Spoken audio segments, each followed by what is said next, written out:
Good night, girl of chosen, the scout replied. I will spend some time finding out about your marvels. It may be that I can learn to use these things, but I do not hold out that much hope that this may be so. Galo returned to his ship and checked on the test results, which were now complete. Apparently, the sample he extracted was predominantly water. Not a great shock there.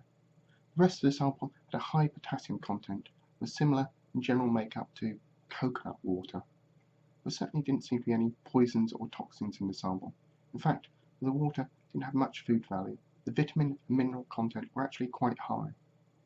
If some of the Forsaken were actually suffering from a particular vitamin or mineral deficiency, it might actually resolve the situation.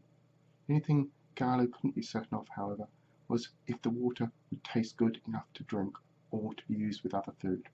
That would have to wait till he returned to the settlement, and that in turn would have to wait till the morning. With that thought in mind, Galo then settled down to rest in the snug confines of Calypso and drifted off to sleep. When Galo woke in the morning, or rather in the dim pre-morning light that showed Hope's main sun was about to appear over the horizon, Galo was relieved that this time Scout was still with him, though he was rather surprised that it appeared he had awoken before Scout had.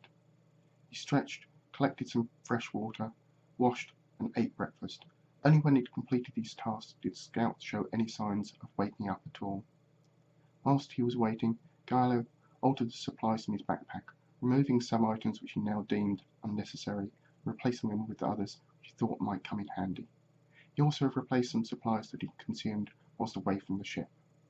Scout finally emerged in the bright dawn light. It appeared he was not a great deal rested.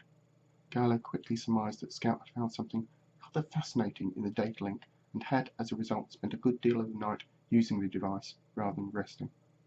Galo quietly smiled to himself, thinking it was quite an amazing turn of events. For someone who had been almost nervous of technology whilst on board the Mayflower, and yet now to have been, at least so he supposed, was fascinated by it. Galo resolved to wait until Scout made the first comment on the situation, which Galo thought would not be long in coming. "Good morning, Galo chosen," Scout said in greeting, carefully holding the data link. "This certainly is a wonderful object, and I can indeed see how much you can put it to. I looked at so many wonderful things. I have seen pictures of your home, the place you call Mars. I've seen views of my world from above. I truly didn't know we had so much water, or that the world was so large, and the Forsaken only rest in such a small part of it. There are many things I have seen with this link, and there's so much more to see. When I went to sleep after spending a long time looking at this, my dreams were very unusual, but I would gladly have unusual dreams to use such an object as this." Where to start with such a thing, Galo said, in such a delight at Scout's enthusiasm with the data link. "Yes, your home is very large, and a lot of it is water, though it does actually contain salt, so it's not good to drink. Dreams are not unexpected. Your mind is trying to process a lot of information in such a short time, and in our dreams we often make sense of what has occurred during the day. Eventually your dreams will return to normal.